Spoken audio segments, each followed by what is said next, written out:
Chapter 13. The Arch of Muhammad. What shall we call the 7th century? I say the demands of general history direct us to call it the Arch of Muhammad. No one doubts that Muhammad was a really existing human person, a native of Arabia, that although born of a lofty race, he became poor and drove the camels of a rich widow to the fairs of Syria, where he heard and witnessed the quarrels of the Jews, Christians, and pagans, and that this set upon him the project of devising a religion which should end all their quarrels in unity of worship. No one doubts these well-known incidents of the history of Muhammad, that he began after his marriage with the rich widow and emancipation from poverty to retire to a cave, and professed to have visions of the angel Gabriel, and to receive revelations which he embodied in writing, as parts of the future Quran, that his first attempts at assuming the character of prophet were unsuccessful, and that he fled to another part of the country, and instead of trying to bring over the Jews addressed himself to the pagan Arabs, by whom his cause was taken up with enthusiasm, are also historical events respecting which there is no doubt. I need not dwell more at length on the history of Muhammad. I remember to have been asked more than once by doubters, whether it be not as difficult to account for the spread and existence of Mohammedanism as it is to account for the spread and existence of Christianity. I very readily answer no, because while the religion of Christ is a religion of meekness and love and self-denial, the religion of Muhammad is most powerfully adapted to captivate the two great passions of the human mind, the love of conquest and the love of sensual enjoyment. At one period in history it looked as if Mohammedan conquest would be universal, but the Almighty hand stayed it, and now Mohammedanism is a declining religion and a declining power in the world. But what said Muhammad of Christianity? Did he say it was only the old fable of the sun in a new form? Nay, he proclaimed that God had sent 3 great prophets into the world before himself, Moses, Elijah, and Jesus, the son of Mary, that Jesus proclaimed the Comforter should come, and that he, Muhammad, was the Comforter. It is not likely that there is a single Mohammedan in the world who doubts that Jesus lived on earth and wrought miracles. We must not forget the existence of the sect called Paulicians in this century.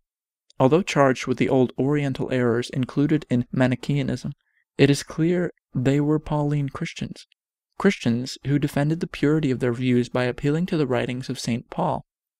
They were sufferers by persecution to such a degree that they began to quit Armenia and to take refuge in Europe. They were the predecessors of the Bulgarians, Waldenses, Albigenses, Patarines, Hussites, and Lollards. Gibbon clearly shows in the line of descent, so to call it, of pure and persecuted Christianity, and he was charged with mistake until Guizot went over all his authorities and confirmed Gibbon's valuable statement.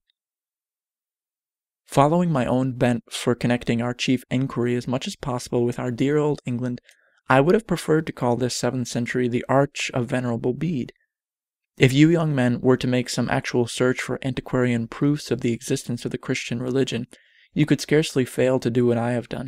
Visit Jarrow on the banks of Tyne. There are the crumbling remains of the monastery in which Bede studied. In a room of the adjoining church they show you Bede's chair, or remains of it.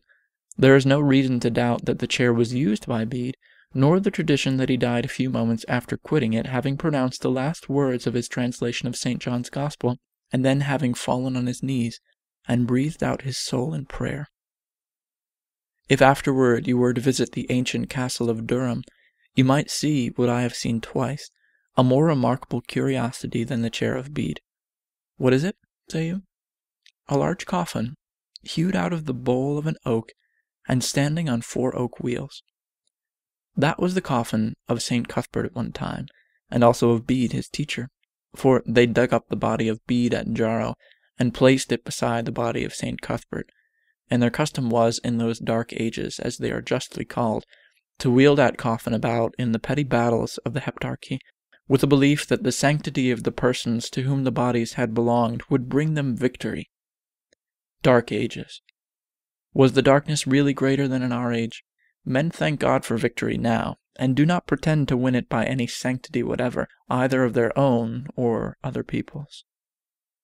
Again, I say, if you, young Englishmen, were disposed to make actual search for antiquarian proofs of the existence of Christianity in your own land, you might visit Whitby, on the east coast of Yorkshire, and see the grand ruins of the abbey on that lofty rock near the German Ocean, and call to mind that They stand near the spot where the first religious house in those parts was built by the Lady Hilda, the Saxon princess, whose name is so familiar for her piety, prayer, and almsgiving to even the poorest along the neighboring shores of Durham and Yorkshire to this day. Lastly, if you were to travel north, as if you meant to reach Scotland, keeping still by the German Ocean long before you come to Berwick-on-Tweed, you would see in the sea a considerable islet, the Holy Isle, and Lindisfarne it is also called. On that isle you would see the ruins of the monastery in which Cuthbert studied. Now, what I want to impress on your minds is not the notion that there is any sanctity or spiritual value in the objects you would see. I am not a teacher of popery, you know. But what I want to impress upon your minds is this thoughtful conclusion. A man looking upon that chair of Venerable Bede might as well deny that he sees a chair at all. A man looking upon that grotesque coffin of Cuthbert on its wheels might as well deny that there are either coffin or wheels before his eyes. A man gazing upon those striking ruins on the rock of Whitby might as well deny that there are any abbey ruins there at all. And a man looking on the Holy Isle off the coast of Northumberland might as well deny that he sees it, or that it exists, as for a man to deny that Bede and Cuthbert and Hilda existed, and that they believed in Jesus Christ's existence and miracles, and death, and resurrection, and taught that these were facts in the 7th century on English soil.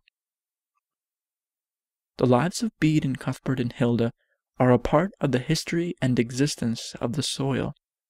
One might as well doubt that the soil itself existed as that the actors existed whose existence is so indubitably attested.